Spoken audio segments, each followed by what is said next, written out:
ఆంధ్రప్రదేశ్‌లో ఉపాధ్యాయులు, ఉద్యోగులకి టైంకి జీతాలు ఇవ్వడం గురించి అండ్ అదే సమయంలో ప్రజలకు హామీ ఇచ్చిన మేరకు, వాళ్ళకు ప్రామిస్ చేసిన మేరకు సంక్షేమ పథకాలు అమలు చేయడం గురించి, రాష్ట్రాన్ని పాలిస్తున్నటువంటి పాలకులు ఈ మధ్య వరుసగా పెట్టి చేస్తున్నటువంటి కామెంట్సు, వాళ్ళ వ్యవహార శైలి గమనించిన తర్వాత ఈ సెక్షన్ అంతా కూడా ఒక విషయానికి ఫిక్స్ అవ్వాలి. ఉపాధ్యాయులు, ఉద్యోగులు, ప్రజలు కూడా ఒక విషయానికి ఫిక్స్ అవ్వాలి.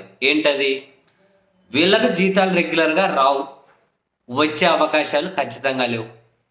ఎప్పుడు జీతం పడితే అప్పుడే రెండు చేతులు దండం పెట్టి సంతోషం అని చెప్పి ఆ జీతం వాడుకోవడం ఒకటి మిగిలింది.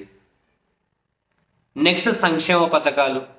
ఆ సంక్షేమ పథకాలు వాళ్ళు ఎప్పుడు అమలు చేస్తే, ఎంతమందికి ఇస్తే వాళ్ళు వచ్చిన వాళ్ళు రెండు చేతులు దండ పెట్టుకొని ఆ డబ్బులు వాడుకోవాలి అంతే. ఎప్పుడు సంక్షేమ పథకాలు ఇస్తారు అన్నదానికి క్లారిటీ లేదు, ఎంతమందికి ఇస్తారు అన్నది కూడా చెప్పలేదు. వీళ్ళంత ఎక్కువ మందిని ఆ సంక్షేమ పథకాలు ఇచ్చినా కూడా వీళ్ళంత ఎక్కువ మందిని కట్ చేసి అయితే ఇవ్వబోతున్నారు. వాళ్ళు చెప్పినటువంటి మేనిఫెస్టో అంతా అమలు చేయడం ఇంపాసిబుల్. ఉచిత బస్సు ఎప్పుడు ఇస్తారంటే వాళ్ళు ఇచ్చినప్పుడు, మీరు ఎక్కినప్పుడు. తల్లికి వందనం ఎప్పుడు ఇస్తారు, ఎంతమందికి ఇస్తారంటే వాళ్ళు ఇచ్చినప్పుడు, మీరు తీసుకున్నప్పుడు. గ్యాస్ సిలిండర్ది ఇప్పుడు సబ్సిడీ ఎప్పుడు పడుతుంది అని అంటే, సబ్సిడీ అంటే మొత్తం పడాలి, కానీ పడట్లే. ఆ పడేది ఎప్పుడు పడుతుంది అంటే వాళ్ళు వేసినప్పుడు, మీకు పడ్డప్పుడు, అంతే.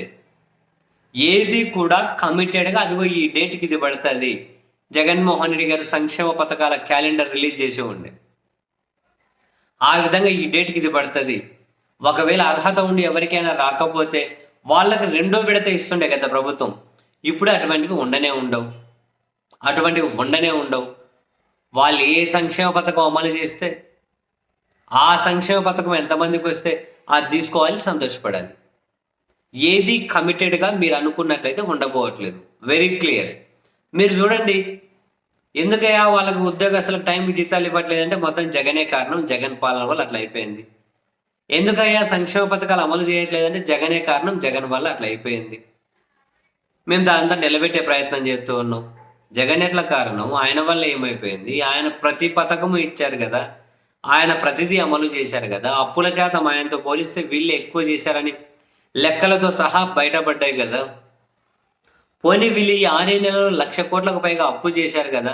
ఇంత అప్పు చేసి కూడా టైంకి జీతాలు పడట్లే, ఇంత అప్పు చేసి కూడా సంక్షేమ పథకాలు రావడం లేదు అంటే ఫిక్స్ అయిపోండి. వచ్చిండేదే మీ అదృష్టవంతులు. ఏదైనా వచ్చింది మీకంటే మీరు అదృష్టవంతులు. ఏమి రాలేదు అంటే వాళ్ళు ఇంక ఇచ్చే ఉద్దేశం లేదు. మరి ఇస్తారా ఇవ్వరంటే ఏమో వాళ్ళకు బుద్ధి పుట్టినప్పుడు. ఏది కూడా ఒక కమిటెడ్గా అయితే నిర్ణయాలు అమలు అనేటివి సాధ్యమయ్యేటట్లు కనిపించడం లేదు. మొత్తం అమరావతి చుట్టూ దీని మీద అయితే కమిట్మెంట్ కనిపిస్తూ ఉంది. మిగిలిన ఏ విషయంలోనూ సరే, పింఛన అదొకటైతే ఇస్తూ వెళ్తారు. వీళ్ళంతా ఎక్కువ మందికి పింఛన్లు కూడా కట్ చేయబోతున్నారు. ఆ విషయం ప్రభుత్వమే చెబుతూ ఉంది. నేను అదే చెబుతున్నాను, వచ్చిన వాళ్ళు అదృష్టవంతులు, రానోళ్ళు ఏం చేసేది లేదు. మీరు చేయగలిగినది కూడా ఏమీ లేదు. ఫిక్స్ అయిపోవాలి. వస్తే అదృష్టం, రాకపోతే ఇంకా అంతే, మనం ఏం చేయలేం.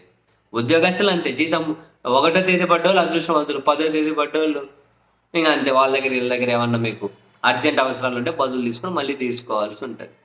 కొందరికి 2 నెలల జీతాలు, 3 నెలల జీతాలు, కొందరు అవుట్సోర్సింగ్ కాంట్రాక్ట్ వాళ్ళకి 5 నెలల నుంచి 6 నెలల నుంచి కూడా జీతాలు పడిన వాళ్ళు ఉన్నారు. అంతే. 5 నుంచి ఏమంటారు, 2 నెలల నుంచి జీతాలు పడిన వాళ్ళు 5 నెలల నుంచి పడిన వాళ్ళతో కంపేర్ చేసుకొని మేమే అదృష్టవంతులం అనుకోవాలి. 10వ తేదీ జీతాలు పడే వాళ్ళు 30వ తేదీ జీతాలు పడే వాళ్ళతో కంపేర్ చేసుకొని మేమే అదృష్టవంతులం అనుకోవాలి. ఏదో ఇంతే, ఇంకా ఒక అడ్జస్ట్మెంట్తో ముందుకు పోవాలి.